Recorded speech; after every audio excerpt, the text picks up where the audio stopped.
Trauma Center menjadi layanan penting, khususnya bagi rumah sakit yang berada di lingkungan kerja dengan aktivitas tinggi. Namun, masyarakat awam mungkin masih bertanya-tanya, apa itu Trauma Center dan manfaat bagi pasien dalam mendapatkan pertolongan kesehatan, khususnya pada kasus kecelakaan. Menjawab hal tersebut, redaksi Akurat News TV berkesempatan mendapatkan informasi dari salah satu rumah sakit di wilayah Cikarang, yakni Rumah Sakit Harapan Keluarga yang merupakan member dari Rajak Hospital. Berikut informasinya.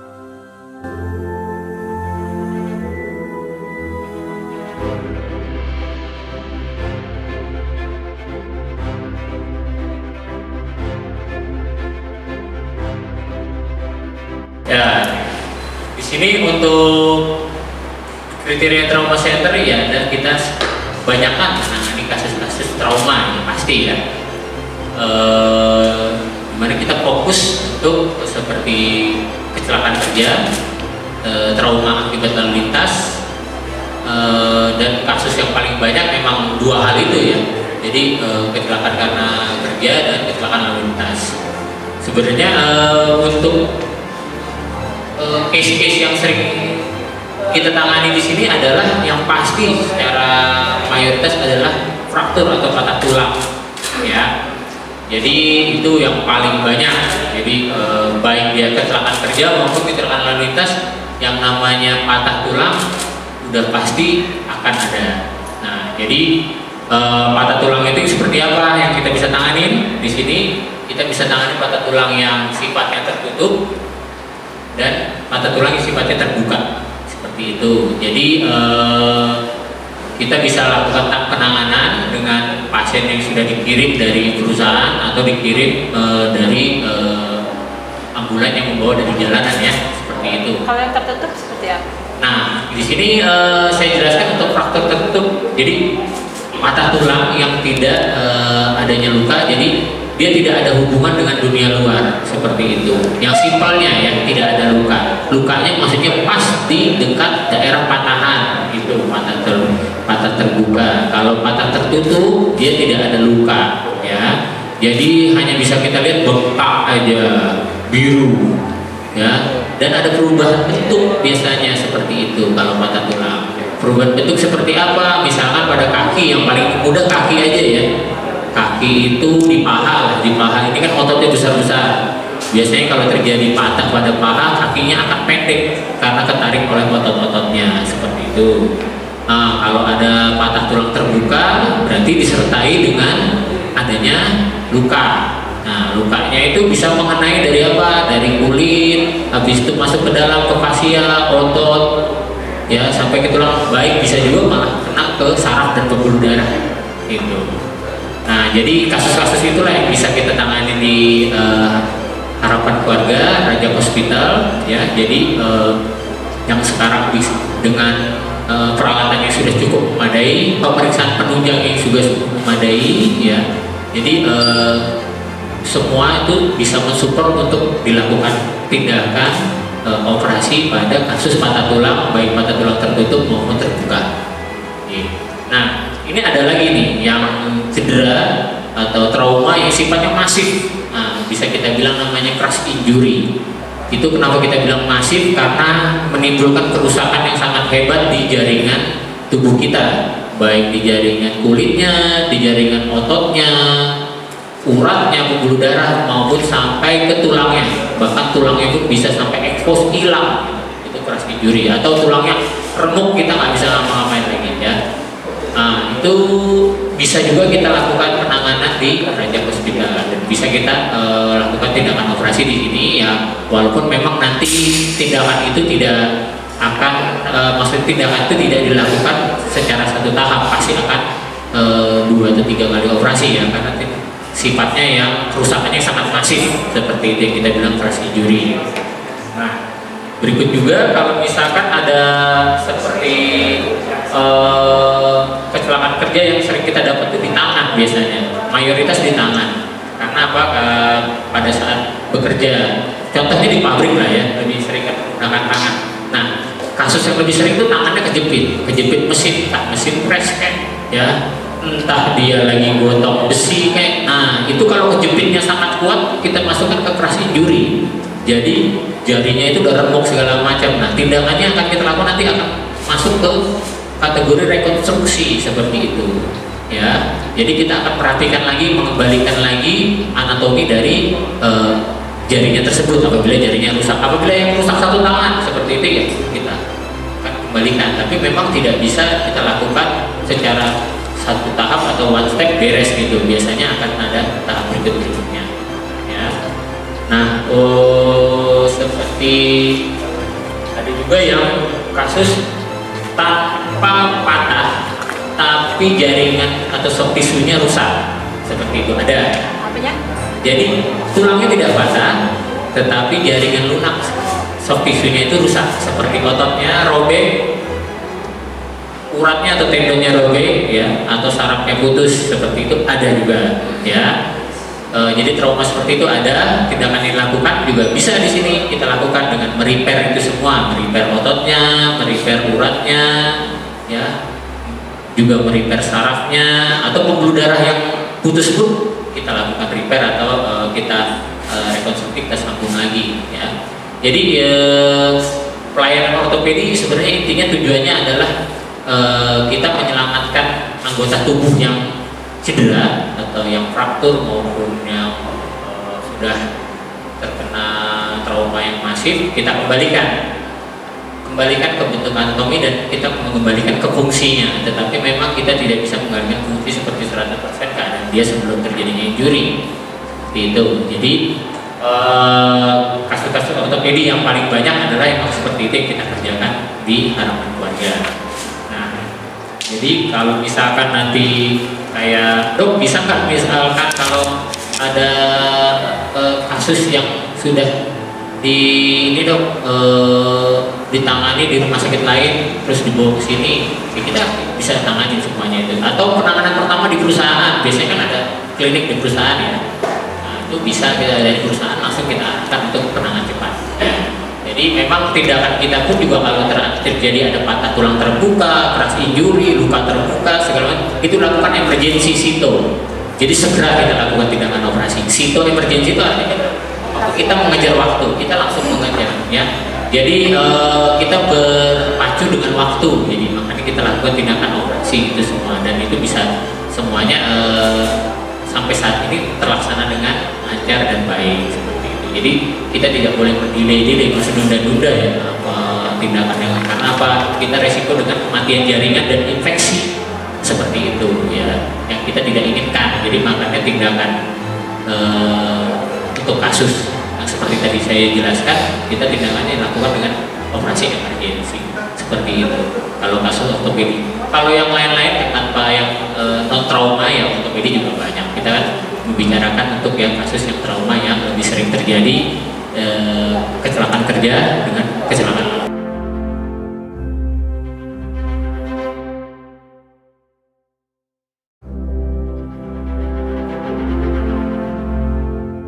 Jadi kalau kematian jaringan banyak macamnya. Kita kalau endoperiit itu di 6 jam memang. Terus traumatik amputasi kan pernah dengar nggak ya? Putus misalkan jaringnya, kejepit, gitu sebenarnya. Kita lihat juga kondisinya, kondisi yang terputusnya. Karena kita nggak tahu di situ kotor, nggak ada oli, nggak ya. Namanya di ruang lingkup kerja tidak mungkin bersih, ya. Kecuali kalau misalkan dia kerjanya sebagai koki, oke, lagi motong jaringnya keputus, kita bilang masih bisa bersih. Tapi kalau tiba-tiba dia kerjanya lagi benerin mesin atau kena gear kayak gitu, kotor segala macam, nah itu pun kemungkinan untuk kita rekonstruksi jadinya kembali misalnya, atau anggota tubuh ini terjadinya infeksi atau angka persentase bisa hidupnya kecil seperti itu ya. Jadi selain kita berpacu dengan waktu tadi endoperiitnya 6 jam, kita juga lihat tingkat kontaminasinya pada jaringan tersebut.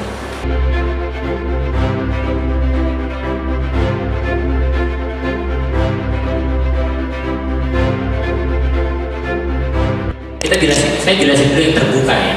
Kalau terbuka kita lihat ada nggak jaringan atau soft tissue sekitar yang terkena juga. Biasanya kalau faktor terbuka kan kena juga tuh, ototnya kena, ya kulitnya udah pasti, ya kan, namanya ada vascobeng. Nah kita lihat juga uratnya kena apa enggak. Nah jadi penyembuhan faktur tulang terbuka dengan tertutup akan beda. Jadi penyembuhan pada tulang terbuka itu akan memerlukan waktu yang lebih lama karena memerlukan penyembuhan di jaringan sekitarnya yang rusak.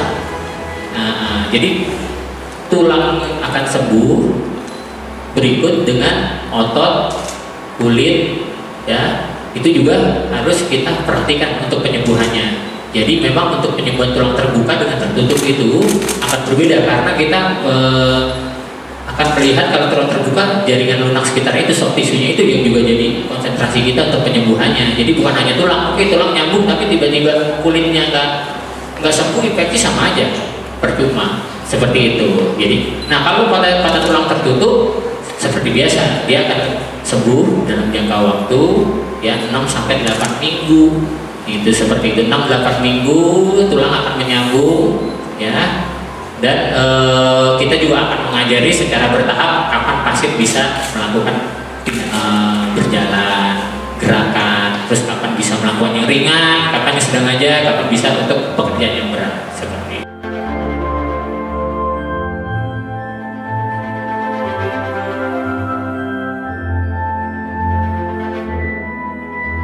Bagus, ini pertanyaan yang sering nih. Jadi memang dilematika kita ya itu dukun patah tulang ya. Jadi karena gini sebenarnya kembali ke kita untuk mengedukasi. Itu kan mindsetnya mereka karena apa? Takut operasi, takut disayat, sakit. Kalau disayat itu kesakitan. Karena mereka nggak tahu yang namanya pembiusan, anestesi itu nggak tahu. Jadi pengalaman saya itu mereka selalu bilang kalau dioperasi itu akan sakit tanpa dibius. Itu dulu yang paradigma itu harus dirubah. Sebenarnya kalau mereka dikasih tahu bahwa dioperasi itu tidak akan sakit karena ada dibius, pasti mereka akan ramai datang. Kembali yang ke tadi, kenapa ini hubungannya karena berpikir seperti itu banyak masyarakat yang ke dukun patah tulang. Ya, jadi mereka kan alternatif ya dengan meminta seperti tadi kan saya bilang kalau patah gampang kita lihat pasti bengkok. Pendek sebelah, ada bengkak segala macam. Nah, kalau dukun patah tulang dia berpikir tidak akan bayar, tidak akan disayat, tidak ada tindakan pembedahan. Gitu. Jadi tulang dilurusin, dipasangin bidai lah, ya penyangga. Nah, tetapi permasalahannya adalah tubuh kita ini kan anatominya banyak. Ada pembuluh darah, ada saraf, ada otot, ada tendon, ada kulit, termasuk tulang sendiri. Nah, jadi pada kasus-kasus yang ditangani oleh dukun patah tulang kebanyakan komplikasi. Gitu. Jadi kebanyakan komplikasi yang berikutnya akan datang ke kita, ke dokter ortopedi. Komplikasi apa yang akan banyak yang sering terjadi adalah infeksi paling pertama. Kedua, kelumpuhan. Ya. Terus selain infeksi, kelumpuhan, ketiga yang jadi cacat permanen karena kelumpuhan. Kenapa itu bisa sebab? Contoh. Oke, contoh misalkan kita patah di tulang sini, tulang apa kita bilang ya tulang lengan atas ya, oke patah, dibawa ke dukun patah tulang, ya dia nggak tahu anatomi dalam itu ada apa, ada saraf, ada pembuluh darah, dia main tarik-tarik aja, habis itu dia bebet kencang-kencang, pembuluh darahnya nggak jalan. Setelah itu apa yang terjadi kalau pembuluh darah nggak jalan? Tangan mulai kebas-kebas pucet. Orang awam nggak tahu kok, biarin aja, biarin. 5 hari kemudian hitam satu tangan, akhirnya jaringannya mati. Itu komplikasinya. Awalnya infeksi dulu, dibiarin, akhirnya jaringan mati, kematian jaringan, kita amputasi jadi cacat permanen seperti itu. Itu komplikasinya yang makanya kalau kita ke dukun patah tulang ya bukan kita menyalahi ya enggak ya namanya itu, tapi bagaimana kita mengedukasi ulang, membuat dia lebih trust, percaya sama kita. Oh, ke dokter ortopedi ini menyenangkan, operasi nggak sakit, ya kita bisa menggunakan asuransi BPJS segala macam seperti itu.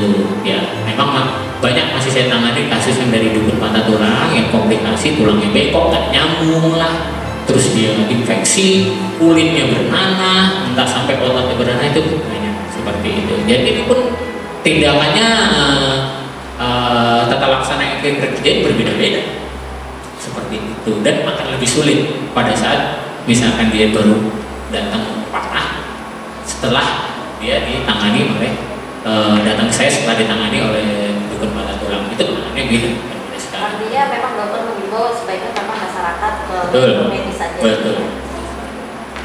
Ya.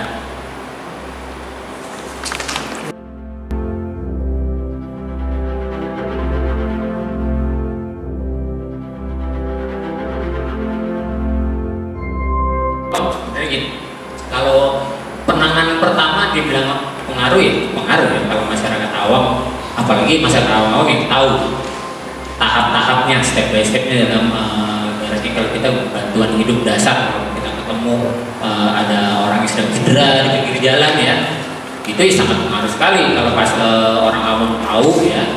Tapi memang minimal adalah kita kalau misalkan untuk masyarakat awam ya itu memanggil bantuan minimal itu ya.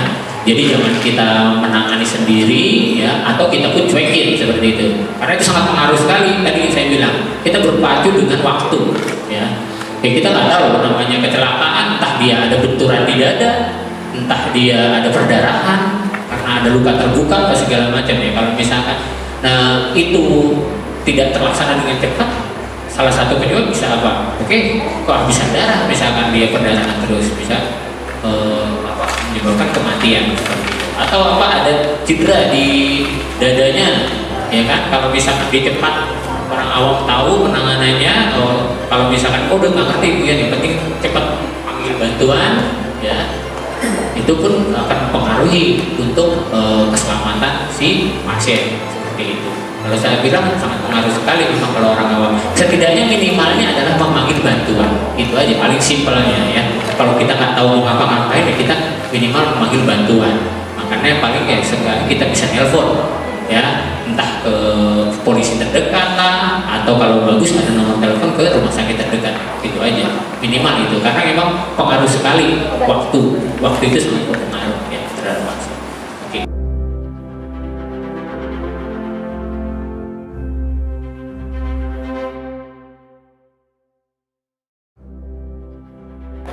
Jadi ini yang kenapa kita salah satu dari beberapa rumah sakit daerah sini yang memang kasusnya banyak dan memang dipercaya, salah satunya itu. Jadi kita memberikan edukasi juga ke masing-masing beberapa perusahaan, kemudian kita juga dimintai untuk respon time-nya. Jadi perusahaan itu mempunyai suatu penilaian untuk dia bisa bekerja sama dengan Vaskes, kemudian mempunyai tim yang bisa bekerja sama, dan itu dihitung respon time-nya berapa, dan itu kita sudah beberapa perusahaan besar di sini sudah kerjasama dengan kita, dan nomor kita hotline service-nya untuk ambulan itu 1 kali 24 jam. Jadi makanya selain ada yang misalkan kecelakaan lalu lintas, ada yang dari PJR, patroli, kawasan, juga akhirnya menelpon ke kita pick up. Jadi penanganannya cepat, kemudian juga bagus hasilnya, karena kita langsung tangani. Dan itu mungkin nanti ada satu kasus yang boleh diceritakan sama Dokter Tunggul ya, di bagian bedah saraf, belum lama soalnya kasusnya. Itu telat aja sedikit, itu bisa bermakna bagi pasien. Jadi gratis ya untuk ambulan ya? Oke, mungkin itu dari Dokter Tunggul. Iya.